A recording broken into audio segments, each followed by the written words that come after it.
Okay, today will be on tutorial 1, on topic 1. So the first question here, what is a derivative instrument? How is it different from stocks and bonds?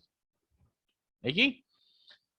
So I think a lot of you already did other finance unit. So by now you should have a clear idea what is a derivative actually. So derivative comes in many forms. It could be forward, it could be futures, it could be swaps, it could be options, and it could be any other which is not being mentioned. So the focus that we will go through is futures and options for this unit, of course. All right. So derivative is actually an instrument, all right, of a financial asset, okay, that derives its value from an underlying asset. So in other words, all right, some of the time when I explain the question, it might not be exactly from the textbook. Okay, so you might not be able to find the exact definition according to the textbook version. So if you need those definitions, you may go and refer to your textbook or your lecture slides. So derivative is basically something like a voucher. A voucher to redeem something later on. Okay, a voucher that has a value. All right. So how is this derivative different compared to stocks and bonds? So the simple explanation I can tell you, stocks and bonds are like goods available on the rack, on the shelf in the supermarket. You go there, you see whichever stocks or bonds on the shelf you're interested on, you take it down, you pay for it, and you bought it. Okay? You bought it after you have it, or after you make a payment, it belongs to you. Derivatives, you're buying a voucher to redeem that particular goods later on. All right. Okay. So a derivative is like claiming the voucher later on. So you bought the voucher. For example, if you stocks and bonds you know stocks, Apple stocks. Okay. You buy Apple stocks from the exchange. You just go there, you pay your money, and then Apple stocks come to your account. You own Apple stocks. That's all. Cash and carry, just like going to the supermarket. But when it comes to derivatives, all right, you are like buying a voucher to redeem Apple stocks in a certain time later on. You can claim it in later time, or you claim it at a particular price in the future, or you can sell it in the particular time in the future at a certain price. So that's derivative. Derivative acts as though as a voucher. All right, a voucher with a value of that particular underlying assets in the future. Okay, clear. Any questions so far regarding question number 1? If I did not see any response on the chat box, right, I assume you guys are okay, then I will move on. All right. If you guys face difficulty understanding or you need further explanation, please let me know on the chat box as soon as possible before I move on to the next question. So are you guys okay so far with the first question? Can relate or not? Can relate how a voucher works and how a derivative works? How is it similar in that way? Cannot? Yep, good. At least I got some response. That's suiting to me. Thank you for responding. All right, so let's move on then to question 2. The evolution of derivative instruments means that each new derivative is an improvement on its predecessor. So state the operational advantages of futures over forward.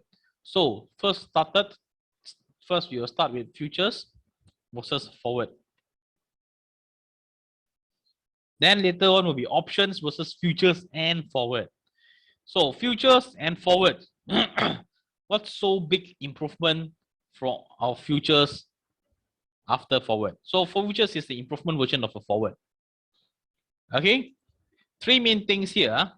Why futures overcome the 3 problem of forwards. The first one here, it's multiple coincidence of needs.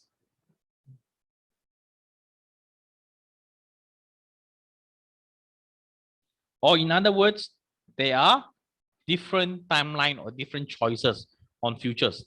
Because futures are listed on the exchange, so there are variety of product there. Okay, whereas forward is an agreement between two parties. Number two, there's a potential price squeeze. Okay, there's a potential of price squeeze. All right, this is the second disadvantages of forward. So the first one, you need multiple coincidence of needs for forward. So futures, there's an exchange like I told you, there are a lot of choices.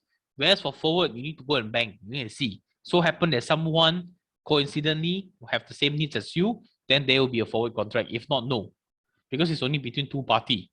The next one is to solve the downside risk of the forward, which is potential price squeeze. There's a potential pressure on price movements. Okay, under price issues. All right. The last one is counterparty risk. Because you see, forward is between two parties. So when there's between two parties, there is a risk of one of the party run away.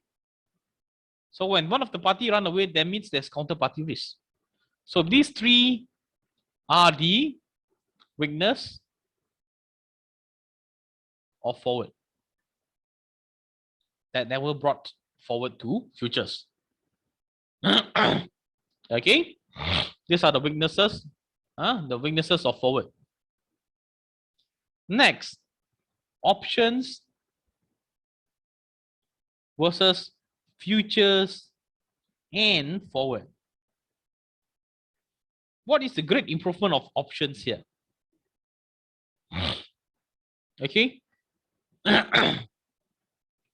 So one good thing between options and futures versus futures and forward is options you can choose to exercise.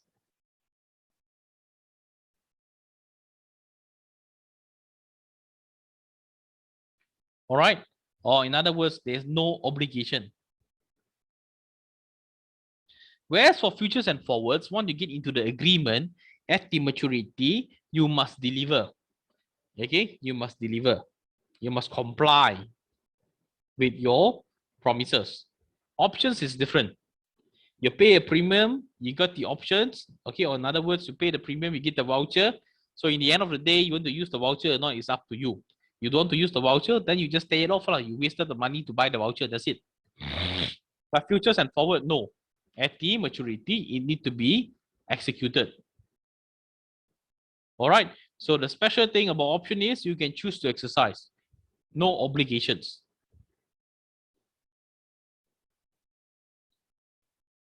Actually, we could consider futures and forwards similar. They are not the same. All right. They got the same function, but they are not the same. Both is also an agreement for a transaction in futures. Okay. But of course, futures has much more improvement compared to forward. Forward is between two parties. Futures is being exchange traded. There is a middle party, a middle person or intermediary. Okay, we call it the clearing house. And because of the clearing house, it will protect from potential price squeeze and also counterparty risk because there's collateral there. So those are some of the differences between futures and forward. But futures and forward has the same mechanism. So when you compare to options, options are much more superior because there is no obligations. Okay, I hope that clear things for you. So now I'll move to question number 3 here.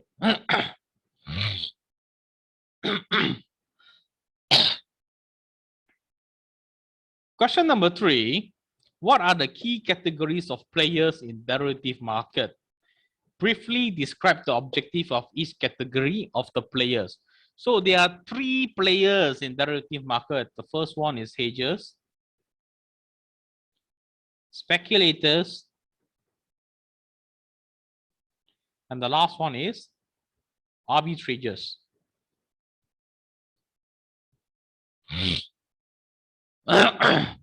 So what is the objective of each players? So hedgers' objective is very simple. They want to hedge off their risk. So they want to manage risk.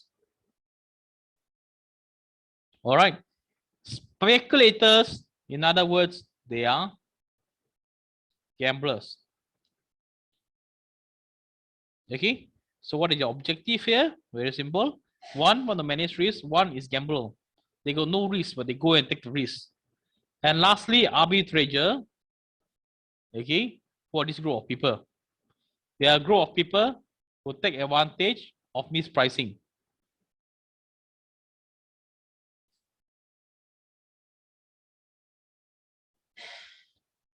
All right.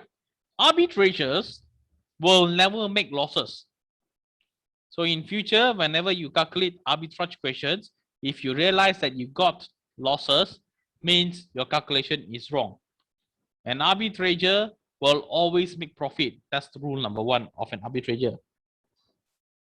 Okay. So before you reach rule number one, all right, that's rule number two actually. Rule number one is they must be mispricing.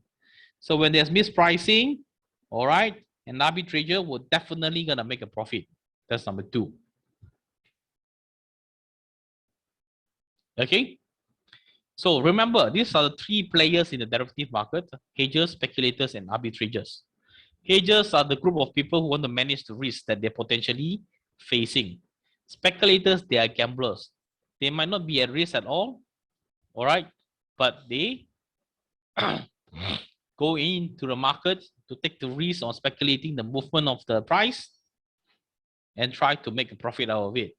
And lastly, arbitrators are trying to take advantage of mispricing, and they will definitely guarantee profit. All right, that's question number 3. So question number 4 is much relatable to question number 3. They ask you, how might the absence of speculators or speculations hurt hedger? So what happens if there is no gamblers? This group of people does not exist. How does it hurt the hedger? All right, two scenario here, two outcome. Number 1, there will be a reduced liquidity. Because when there is no risk taker or don't have this group of speculators or gamblers, there is no one to provide liquidity. Okay, there might be only hedgers trying to buy and try to sell, but there's no counterparty to it because no risk takers.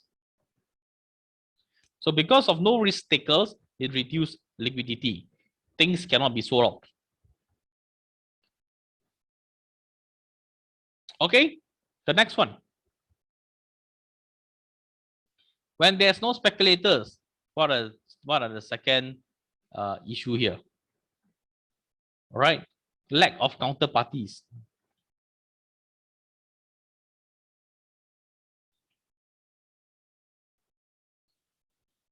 One and two actually very similar. One means less liquidity, okay, less liquid, so you're holding assets, you cannot sell it off. The next one is lack of counterparties. That means if there's no speculators, no one going to take the risk for you. And when no one take the risk from you, you cannot transfer the risk away. You will be still holding the risk. Okay, these are the two issues that might hurt hedgers if speculation is not, if speculators are not there in the picture. Okay, so up until here, do you guys have any complications or not?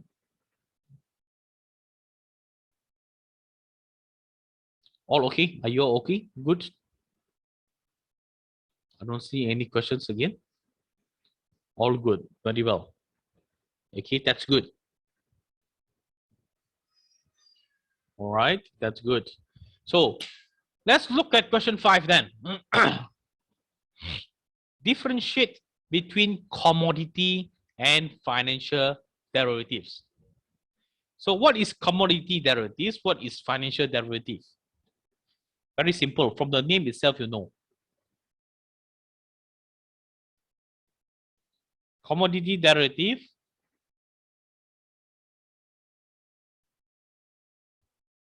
financial derivatives. So it's very simple. When you see commodity derivatives and financial derivatives, commodity derivatives means there is a commodity or tangible assets. All right. This one means there is commodities or tangible assets.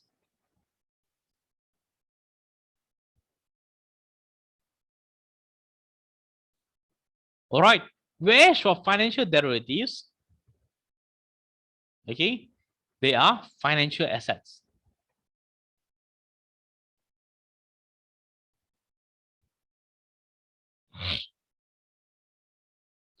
All right.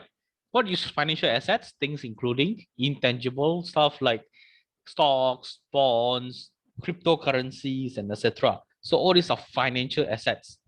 Okay. Commodity derivatives means it's solid. You can see them, you can touch it. So those are tangible assets.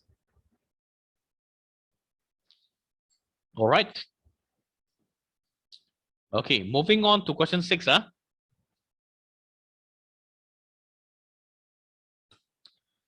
Outline some of the key type of risk and identify the appropriate derivative instrument to manage the risk. Okay, so there are 3 risks here. Outline some of the key type of risk. The first risk that we can talk about is market risk, also known as price risk. Okay, so what kind of derivative can be used to hedge this kind of risk?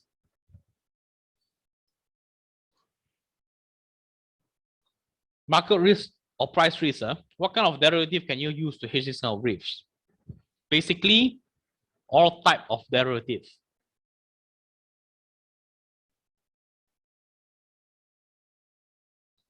All type of derivatives. Number 2, interest rate risk.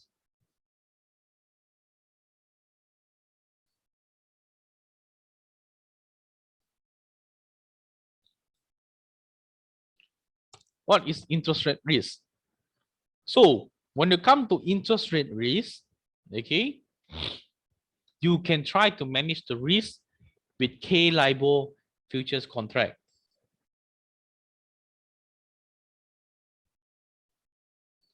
What is K-LIBOR? Kuala Lumpur Interbank Offer Rate. All right. To hedge interest rate risk, you can use futures. Okay. K-LIBOR futures. The last kind of risk here is currency or exchange risk.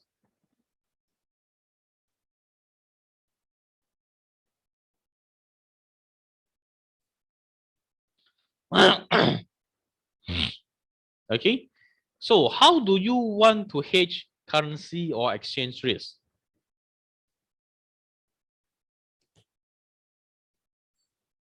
All right, so in overseas, of course, when you talk about currency exchange risk, they could actually use forex or foreign exchange here, all right, to trade or to hedge their currency exchange risk. Okay, but in Malaysia, Malaysia is in the gray area. All right, forex is not illegal or not legal in Malaysia too, so it's in the gray area. There's no license being issued for this industry. Okay, so in this case, in Malaysia, the only way for you to hedge currency or exchange risk is via forward. Okay, it's via forward. All right, via forward contract agreement between 2 parties. Okay, there's no intermediary to what do you call that, to facilitate the currency or the exchange of the exchange of futures on currency exchange. Okay, so the only way for you to hedge this is using forward contract. All right, you only can make agreement between two parties. You need to find a willing person to let you hedge. Okay, but there is no one way that this could be traded in the futures yet because of the regulations. All right, clear? So these are three different kind of risks here: market risk, interest risk, and currency exchange risk. So all these risks could be hedged with different kind of derivatives. So for market risk or price risk, it could be hedged with all kind of derivatives. They can use futures. They can use futures to hedge the risk.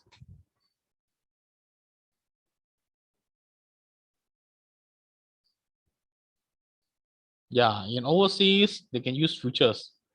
Okay, you see in those forex platform also, people can hedge off their currency risk by trading. But in Malaysia, we don't have a forex platform. It's illegal. It's in a gray area, not illegal, not legal, either how. So there's no official license being released for trading of currency exchange. That's why the only way for you to do it is via forward contract agreement between two parties. So, for example, you go to the the supermarket or the shopping mall, where you see the foreign exchange fella. Okay, you go there to go and change with the guy. That is actually a forward contract. All right, you are changing according to the offered by him. All right, if you are willing by his offer, then you take his offer, and then you pay him, and then you take whatever in exchange of currency. Then that's the only media for you to go through. Unfortunately, in Malaysia, in future we wouldn't know. It might be an improvement. Okay. Moving on. Moving on to question 7 here. Differentiate between exchange traded and OTC instrument. Under what circumstances might one prefer an OTC instrument to an exchange traded one? So this question is very similar to comparing futures and forward. So what is the difference between exchange traded versus OTC? So just looking at it, exchange traded, you know this is futures and this is forward. Okay, so over the counter OTC, or we call it the forward contract, are customizable. Okay, are customizable, whereas exchange traded are standardized and traded on a centralized exchange. All right, so under what circumstances might one prefer an OTC instrument? It will be depending on you, whether you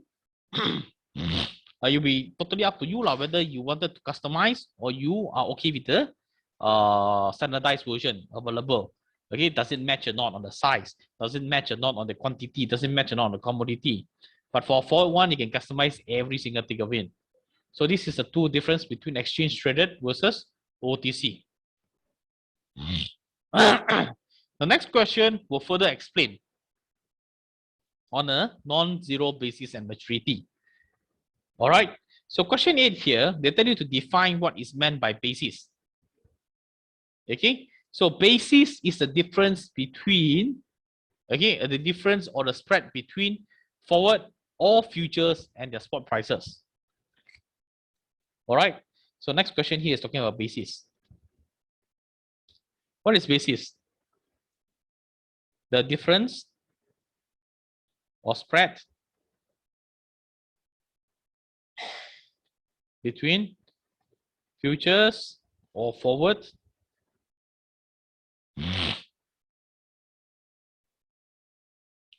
and their spot prices.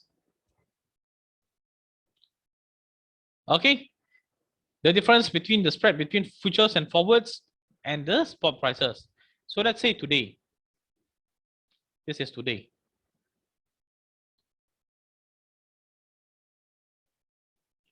Today, you go to the futures and forward, you see that the quotation or the price listed for one gram of gold in 3 months' time is $200 per gram. So when you reach 3 months later over here, all right, from your futures today, you buy that the futures and forward, they quoted that 1 gram of gold will be worth $200. Then 3 months later, on the same day, on that particular day, the spot price of gold is only $180 per gram. So in this case, there's a difference of $20 between the futures the futures strike price and the spot price on that day. So this is what we mean by basis. The difference here of $20 is the basis. Is the basis. Okay. So they ask you after stating basis, I already tell you what's basis. After stating basis, state 3 situations that could result in non-zero basis at maturity. So what will cause us at the maturity? There's a gap here. What make these $20 differences here? How come there is a difference? By right, it's supposed to be perfectly matched. But how come there's still a difference there? So this is influenced by several things. Okay, it's basically influenced by mismatches. The first one is asset mismatch. What does it mean here? So for example, maybe you're hedging for 3 months later, you want to hedge soy milk. All right, you want to buy the commodity, the asset that you wanted to hedge is soy milk. All right, you think that the soy milk price will increase in the next 3 months. Okay, but in the futures, there is no commodity written as soy milk. There's only soybean. Okay, so you know that you needed the soybean to create soy milk. You assume that it's still gonna hedge it for you. So in the end, you use soybean as the asset to hedge. All right, but somehow soybean and cell milk is two different things, and that causes a mismatch of assets. Then you are trying to hedge by using the closest commodity, but in actual reality they are not the same. So in that case, it's an asset mismatch. Number 2, maturity mismatch. Because this this is a futures price, maturity mismatch. So you predicted that you want to hedge actually exactly 3 months and 3 days, but there is no such available choice for you, 3 months and 3 days. So the closest that you could do is 3 months. So after 3 months, whatever happened in the next 3 days will be the risk of price movement, which will cause us maturity mismatch. Okay, you wanted to maturity sharp at 3 months and 3 days, but the problem is the closest you can get to is only 3 months. So the maturity date is mismatched. And lastly is quantity mismatch.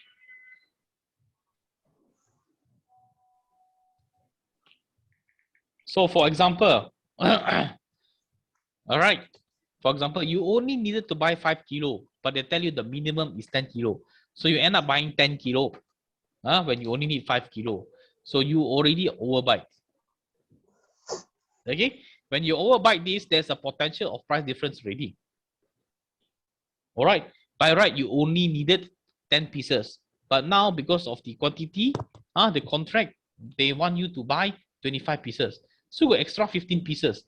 Because of this extra, it become you are not properly hedged.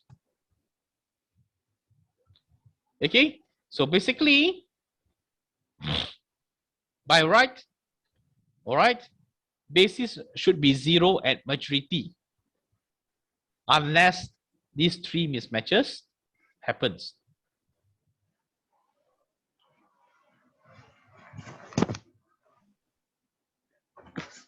Okay. Can follow, cannot follow? Any questions so far?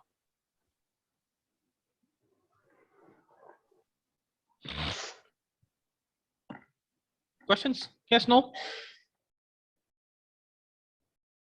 So far, so good. Maybe this is the first week, very easy. All right, no calculation or theory. So maybe easier that way. Okay, that's very good. No questions, then we move on then.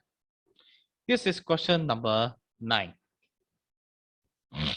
Question number 9. A corporate treasurer who was long 3 months future contract on British pound sterling for 400,000 pounds subsequently. For 400,000 pounds. Subsequently go short 3 months pound forward contract. So this treasurer very funny. Okay.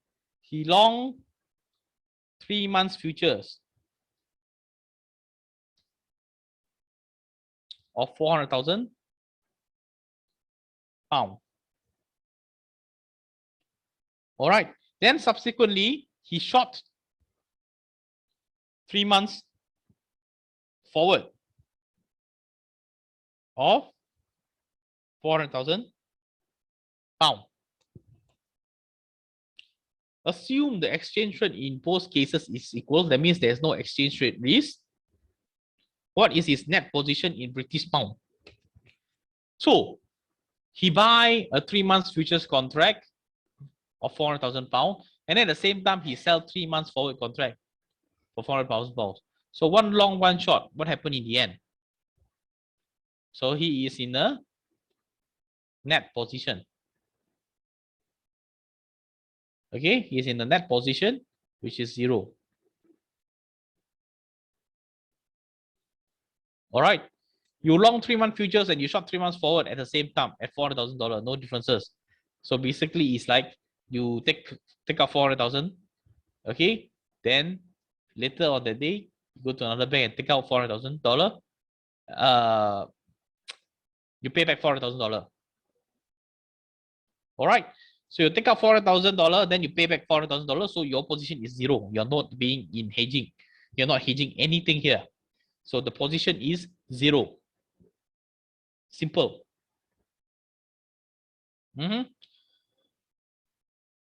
Moving on to question 10 then. Explain the concept of leverage in the futures market. So leverage, something that you encounter very often. What is leverage? In short, leverage means the ability to buy something in higher value than your capital.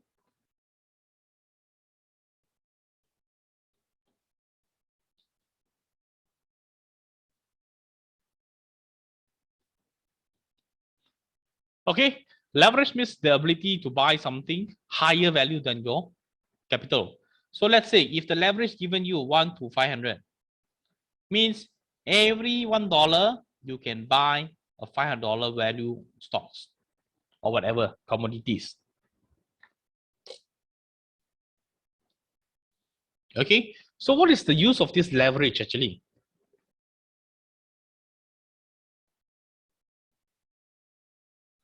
All right, the usage of leverage is to assist on traders to receive profit in a bigger lump sum.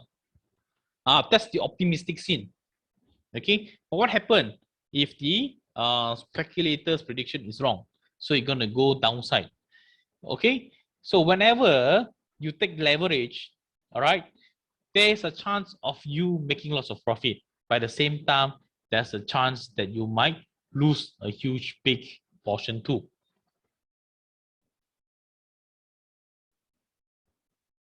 Okay, so we'll talk about leverage in the upcoming tutorial more in depth when we talk about the futures hedging.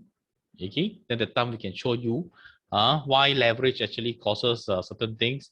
All right, and actually leverage is being backed by a small amount of money. So you pay a small amount of money and then you are being assured that you can buy a larger volume of a particular product. Okay, and that's leverage. Quite simple and straightforward. All right.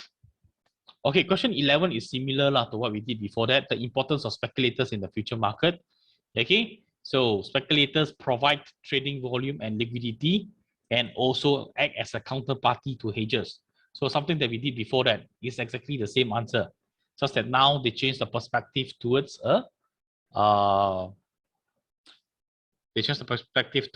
speculators.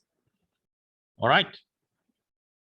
And the last question of today, they will ask you about contango and backwardation. So these two are very simple terms So no rocket science, you just need to know the terms. This is one of the terms used very often. Contango and backwardation.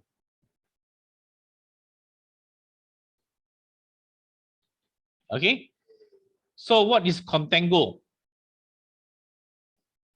Contango is when futures price are trading at level higher than cash price.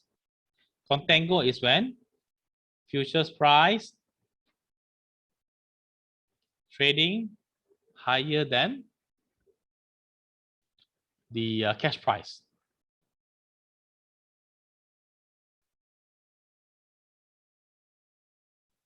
Okay, backwardation is the direct opposite. This is when futures price is lower than the cash price.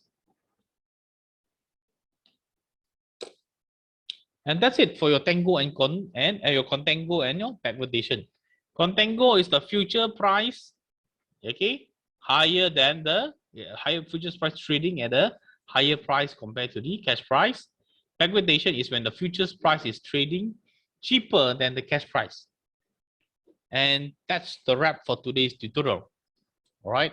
So before I share your camps with you and dismiss you later, is there any questions from your side?